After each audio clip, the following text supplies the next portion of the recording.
The WEC returns to America. The Circuit of the Americas is the next destination on the calendar, as for the second year in succession, the FIA World Endurance Championship heads to Austin, Texas for a 6-hour lawn endurance race in the States.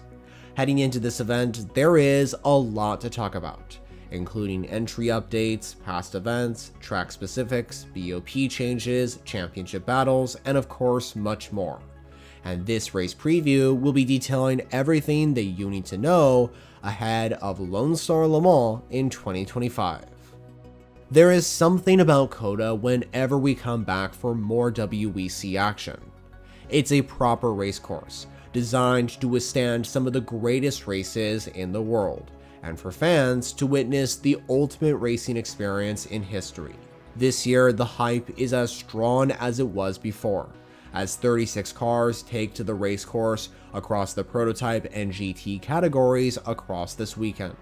In the flagship hypercar class, there will be 18 entries on the grid represented by 8 car manufacturers, including Alpine, Aston Martin, BMW, Cadillac, Ferrari, Peugeot, Porsche, and Toyota, while GT3 will feature the same amount of cars, with 9 car manufacturers representing the entries, who are Aston Martin, BMW, Chevrolet, Ferrari, Ford, Lexus, McLaren, Mercedes, and finally Porsche. Compared to the former race in Sao Paulo, Brazil, Round 6 will feature a few changes to the driver lineups of the grid. Hypercar sees the return of Sebastian Buemi, Robin Freins, Jean-Eric Verne, and Stoffel Vandoorne to their respective lineups after missing the Brazilian event due to their Formula E commitments. Meanwhile, Porsche Penske Motorsport returns to a 3-driver squad in both of their 963s, as Mathieu Jaminet returns on board the number 5 Porsche alongside Michael Christensen and Julian Andlauer, and Matt Campbell returns to pilot the number 6 car alongside Kevin Estra and Lawrence Vanthoor. A last-minute change in Hypercar also sees Mike Conway not attending in the number 7 Toyota due to a collarbone injury, and the Argentine racer Jose Mario Lopez will step in to replace him at Toyota. In fact, Lopez was the same driver to replace Conway back in 2024 when the British racer wasn't able to attend the 24 Hours of Le Mans. As for GT3, Derek De Boer, Ben Barnico, and Tamir Bogoslavsky all returned to their respective roles after missing out in Sao Paulo, with each of them having different reasons for not attending. While of course with Jose Mario Lopez substituting at Toyota Gazoo Racing and Hypercar for Mike Conway, his number 87 Lexus seat needed to be filled in GT3, and so that means there's another last minute change as well at a COTAS ASP, as full-time IMSA Lexus driver Jack Hawksworth will return on board the WEC Lexus. And by the way, the British racer has already joined the team this season when he replaced Ben Barnico for the 24 Hours of Le Mans in the number 78 car. This year, a total of 5 American racers will be competing on the grid, all of whom are in GT3. These drivers include Ian James, Ryan Hardwick, Simon Mann, Derek De Boer, and finally home hero Ben Keating. And by the way, even though Keating wasn't racing full-time last season, he did appear at Lone Star Le Mans in 2024, driving a Ford Mustang GT3 for Proton competition in the GT3 category. Just like in the year before, 3 manufacturers will be on the grid calling this their home event, as they represent the United States of America in 2025. These brands include Ford in GT3 with the Proton competition Mustangs, and General Motors, Cadillac, and Chevrolet, with the former competing of course in Hypercar with Hertz Team Jota, and the latter competing in GT3 with the 2 TF Sport Corvettes. Last year, the fight for the win in Hypercar was between Ferrari and Toyota, with the overall victory being claimed by Robert Kubica, Robert Schwartzman, and Ye Yaffe in the number 83 AF Corsa Ferrari 499P. And this year, Kubica and Ye will have a chance to repeat their success from 2024, while Schwartzman will not be able to because he is now competing in the NTT IndyCar Series. Meanwhile, GT3's winners in 2024 were Ian James, Daniel Mancinelli, and Alex Riberas, on board the number 27 Heart of Racing Aston Martin Vantage. But only Ian James will have a chance to repeat his success from the year before, as Mancinelli isn't racing and Riberas is competing for the team in the hypercar class in the 009 Valkyrie alongside Marco Sorensen. Currently, the German manufacturer Porsche holds the record for the most wins here, with 3 achieved in succession from 2015 to 2017 with the 919 Hybrid, while Timo Bernard and Brandon Hartley hold the record for the most wins as drivers at COTA.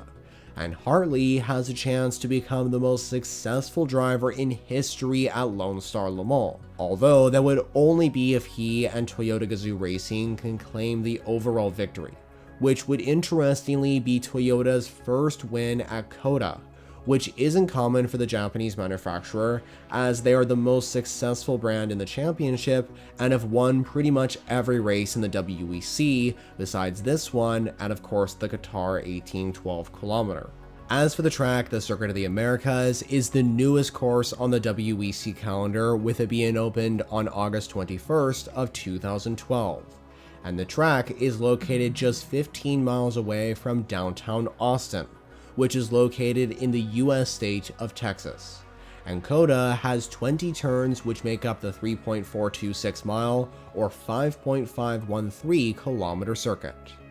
Now, besides hosting events in the World Endurance Championship, the Circuit of the Americas also hosts venues in series such as MotoGP, NASCAR, GT World Challenge America, and of course, not to be forgotten, Formula One. As of course, they come here for the United States Grand Prix, and that race has been held ever since this track was opened in 2012. Let's now take a look at the BOP adjustments for Lone Star Le Mans in 2025. Starting off with the hypercar class. And when it comes to the power for these cars, the Aston Martin Valkyrie along with the Peugeot 9X8 remain the most powerful hypercars on the grid, while the Ferrari 499P is continuing to be the least powerful car. It's a similar story for the weight for these LMH and LMDH entries in terms of who has the heaviest cars and who has the lightest entries. The Aston Martin Valkyrie along with the Peugeot 9X8 remain the lightest cars on the grid with 1,030 kilograms or 2,270 pounds. While the top 2 finishing cars from last year at Lone Star Le Mans, the Ferrari 499P and the Toyota GR010 Hybrid, remain the heaviest cars across the entire field. Finally, when it comes to the maximum stint energy for the hypercar class, the Cadillac V-Series R is at the top with 902 megajoules, while the Alpine A424 and the Ferrari 499P are at the back with 890. Moving on from hypercar to the LMGT3 category, and when it comes to power, once again the Ford Mustang GT3 has the least amount of adjustments with P1, while the Ferrari 296 GT3 has the most adjustments with P18. Then when it comes to weight, the BMW M4 GT3 and the Porsche 911 GT3R are the lightest cars on the grid, while the Ferrari 296 GT3 and the Lexus RCF GT3 are now the heaviest cars on the grid. And remember, the Lexus GT entry is the car that won last time out in the LMGT3 category at Sao Paulo, thanks to the 87 crew of Clement Schmidt, Jose Mario Lopez, and Petro Umberesco. Finally, when it comes to the maximum stint energy for LMGT3, there's no change at the top as the Mercedes AMG GT3 remains there with 708 megajoules, while the Aston Martin Vantage GT3 is now at the back with 670. Let's now take a look at how the championship standings line up following the Rolex 6 Hours of Sao Paulo. In hypercar, the number 51 Ferrari remains at the top with 105 points, but just 12 points behind is the Le Mans winning number 83 Ferrari. After their win in Sao Paulo and their 4th place finish at Le Mans, the number 12 Cadillac from Hertz Team Jota now moves into 3rd ahead of the number 50 Ferrari, while the number 6 Porsche Penske 963 completes the top 5. In 6th place comes the number 7 Toyota Gazoo Racing entry, followed by the number 38 Cadillac, which has moved into 7th following its 2nd place finish in Sao Paulo. Coming in at 8th is the number 20 car from BMW M Team WRT, followed by the number 8 Toyota, with the number 36 Alpine driven by Makovicky, Gunon, and Schumacher completing the top 10. As for the hypercar manufacturer standings, Ferrari continues to lead the way with 175 points. But after their win in Sao Paulo, Cadillac jumps into second, just 55 points behind, with Porsche completing the top 3. The defending champions from last year, Toyota, have been bumped down to 4th with 95 points, followed by BMW, Alpine, Peugeot, and Aston Martin, who completes the top 8. As for the ALMS GT3 standings, the number 92 Manthey First Form Porsche continues to lead the way with 89 points. But just 13 points behind is the number 21 Vista AF Corsa Ferrari, with the number 33 TF Sport Corvette now in 3rd. But those top 3 entries didn't really gain any ground in Sao Paulo. A car that did gain ground though was the number 87 Akotis ASP Lexus, which moves into the top 5 in 4th place, with the number 81 TF Sport Corvette completing the top 5. The sister Akotis ASP Lexus, the 78, is now in 6th, followed by the 27 Heart of Racing Aston Martin, the 59 United Autosports McLaren, the number 54 Vista AF Corsa Ferrari, and finally, completing the top 10 is the number 10 Racing Spirit of Lehman Aston Martin after finishing 3rd in Sao Paulo. Now, let me move forward with the scheduling and timing for this event in 2025. This year, the Lone Star Le Mans qualifying sessions will be separated into 4 different sessions, 2 for ALMS GT3 and 2 for Hypercar, while the race will take place on Sunday, September 7th, and the race will start precisely at 1 p.m. local time. And by the way, Austin, Texas is located in the Central Daylight Time Zone. As for watching this race live in 2025, the best option is to go to FIAWEC.tv, and this is the main place to watch, as it has the official World Endurance Championship broadcast. Besides going to FIAWEC.tv though, there are other places to catch the action live. For example, in the USA, the broadcast rights belong to HBO Max. I'll also be covering the entire race, including some broadcasts before, which also includes a watch party, so make sure to tune into the channel for multiple different streams throughout September 7th. So that officially completes my 2025 race preview. Lone Star Le Mans is always an incredible event, and I can't wait to see who comes out on top this time round.